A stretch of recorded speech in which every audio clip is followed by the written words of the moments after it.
आज हम आपको एक ऐसी माँ की कहानी सुनाएंगे जिसके बारे में आज तक आपने सोचा नहीं होगा कि ऐसे कैसे हो सकता है। तो आइए जानते हैं इस स्टोरी में। जनकपुरी गांव में कलावती अपने पति के साथ सुखमय जीवन व्यतीत कर रही थी। कलावती के पति का नाम कश्यप था। कलावती पेट से थी, इसलिए कश्यप उसका बहुत ध्यान रखता था। कलावती के ज़्यादातर काम वह स्वयं कर लेता। कश्यप लकड़ी की एक फैक्ट्री में मजदूर था। उसकी तनख्वाह बहुत कम थी। बड़ी मुश्किल से 2 वक्त की रोटी उनको नसीब होती थी, लेकिन जो मिला उसमें वह संतोष मानते थे और खुशी खुशी अपना जीवन व्यतीत करते थे। कुछ महीनों बाद कलावती ने अपनी कोख से एक बच्चे को जन्म दिया, जिसका नाम रखा वीरभद्र। बच्चे के घर में आते ही कलावती और कश्यप की खुशी का तो मानो ठिकाना ही नहीं रहा। वीरभद्र के पालन पोषण के लिए कश्यप फैक्ट्री में पहले से ज़्यादा घंटों का काम करता। 1 महीने बाद अचानक इस परिवार पर भारी संकट आ पड़ा।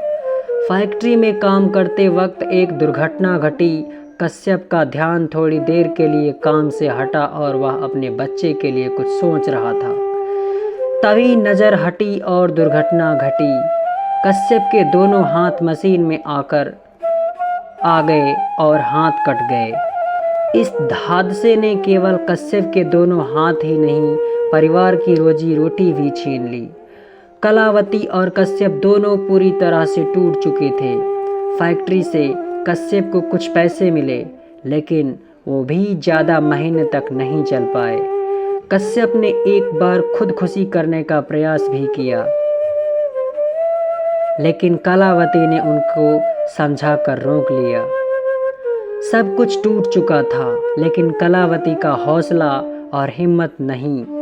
कलावती ने अपना घर चलाने के लिए उसने काम खोजना शुरू किया। एक बड़ी इमारत के कंस्ट्रक्शन के लिए काफ़ी मजदूर की ज़रूरत थी। कलावती को काम की ज़रूरत थी, इसलिए उसने फ़ौरन वहाँ पे काम करना शुरू कर दिया।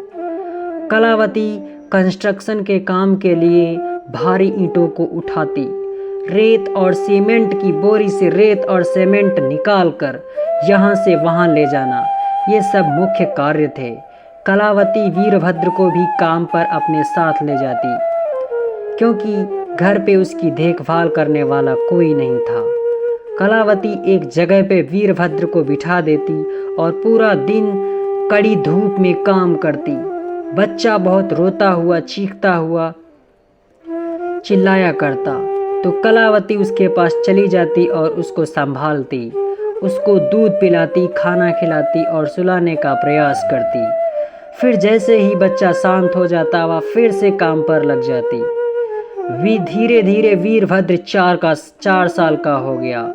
अचानक एक और दुख का पहाड़ इस परिवार पर टूट पड़ा। वीरभद्र के पिताजी कश्यप को अचानक दिल का दौरा पड़ा। कलावती उनको अस्पताल भी ले गई, लेकिन बहुत कोशिश के बाद भी डॉक्टर ने उन्हें बचा नहीं पाए।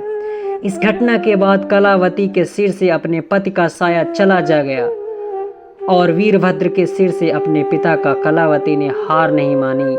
उसने अपने बेटे की परवरिश में कोई कमी नहीं रखी। वीरभद्र अभी छोटा था, इसलिए बहुत जिद करता था। माँ मुझे ये खिलौना चाहिए, माँ मुझे ये खिलौना चाहिए, मुझे ये खिलौना दिला दो। माँ कई बार स्वयं भूखी रहती, लेकिन वीरभद्र को पेट भरकर खाना खिलाती थी। माँ खुद अपने शौक पूरे नहीं कर पाती, लेकिन अपने बच्चे को सारे शौक पूरे करती। उसको जो खिलौना चाहिए वो ला कर देती। रात को वो खुद नीचे सो जाती, लेकिन वीरभद्र को बिस्तर पर सुलाती थी। कड़ाके की ठंड में वह पूरी तरह ठंड से कांपती, खुद बिना बिस्तर और कंबल के ज़मीन पर सो जाती, लेकिन अपने बच्चे को कंबल ओढ़ाती और प्यार से सुलाती थी। खुद से भी ज़्यादा वह वीरभद्र का ध्यान रखती थी। वीरभद्र 6 साल का होते ही उन्होंने उसको स्कूल भेजा, लेकिन फिर भी उनको पूरा दिन उसकी चिंता रहती जब तक कि वह स्कूल से वापस नहीं लौट आता, माँ दिन रात मेहनत करती और अपने बच्चे को पढ़ाती। वीरभद्र भी मन लगाकर पढ़ता। धीरे धीरे वीरभद्र बड़ा होता गया। उच्च अभ्यास के लिए माँ ने उसको कॉलेज भेजा। कुछ सालों के बाद वही बेटा बड़ा होकर एक बहुत बड़ा चित्रकार बना और उसने पूरे राज्य और देश में बहुत नाम कमाया। एक बार एक सम्मान समारोह में वीरभद्र को बुलाया गया। वहाँ पे किसी ने उसको पूछा, आप इतने बड़े चित्रकार कैसे बने? आपकी सफलता के पीछे रहस्य क्या है? तो उसने बोला, मेरी माँ ने मुझे सफल बनाया। आज मैं कामयाब हुआ हूँ तो सिर्फ उनकी वजह से। उन्होंने कितने कष्ट, कितनी पीड़ा, कितने सुख दुख सहकर मुझे बड़ा किया। मेरी हर एक जिद पूरी की। मेरी पढ़ाई के लिए उन्होंने अपना जी जान लगा दिया। रात को मुझे पढ़ाने के लिए वो खुद जगाती और खुद भी जागती। मुझे चित्र की प्रैक्टिस करवाती। वो खुद नीचे सोती लेकिन मुझे बिस्तर पर सुलाती। खुद सूखा खाकर या खुद भूखी रहकर सो जाती लेकिन मुझे पेट भरकर खाना खिलाती।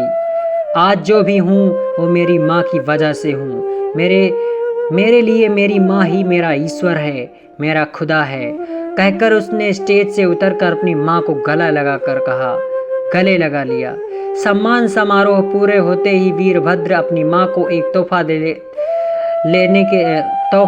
ले गया। दिखाने के लिए अपनी माँ को एक तोहफा ले गया जो उसने अपनी माँ के लिए खरीदा था। वीरभद्र ने अपनी माँ की आंखों पर पट्टी बांधी थी। जब पट्टी खोली तब माँ के सामने एक खूबसूरत घर था।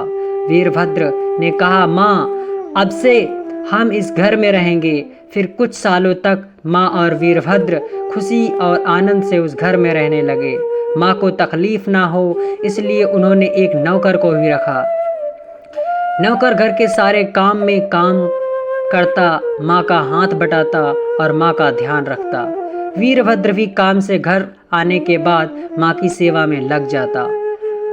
माँ का पैर दबाता, सिर दर्द करता तो वह वहाँ पे मालिश करता और उनको अपने हाथों से खाना खिलाता। माँ की हर एक ज़रूरत को पूरी करता जो उनको चाहिए था। धीरे धीरे माँ की उम्र बढ़ती गई और अब उनकी मृत्यु निकट आ गई। माँ ने एक दिन अपने बेटे वीरभद्र को बुलाया और कहा, बेटा, मेरा अंतिम समय आ चुका है, मैं जा रही हूँ। बेटा, खुद का ध्यान रखना और किसी ने नेक दिल की लड़की से विवाह करके अपना घर बसा लेना। मैं चलती हूँ, ध्यान रखना, कहकर माँ ने अपनी अंतिम सांसें ली। दोस्तों, इस कहानी से हमें ये जानने और समझने को मिलता है कि माँ एक ईश्वर का ही रूप है। माँ की ममता की तुलना किसी से नहीं हो सकती। माँ के स्नेह का वर्णन हम शब्दों में नहीं कर सकते। माँ कितनी पीड़ा, कष्ट, दुख सहकर हमें बड़ा करती है, हमारी परवरिश करती है। वो खुद ही जानती है कि माँ हमारे लिए कितना संघर्ष करती है। इसीलिए दोस्तों कहते हैं कि माँ से कभी ऊंची आवाज़ में बात नहीं करना चाहिए। दोस्तों, अगर अपनी माँ से थोड़ा भी प्यार करते हो तो इस हमारे चैनल को लाइक सब्सक्राइब ज़रूर कर देना। साथ ही साथ अपने दोस्तों के साथ भी शेयर करना ताकि उनको भी अपनी माँ की कद्र करना आ जाए। चलते हैं दोस्तों, आज की वीडियो में बस इतना ही। धन्यवाद।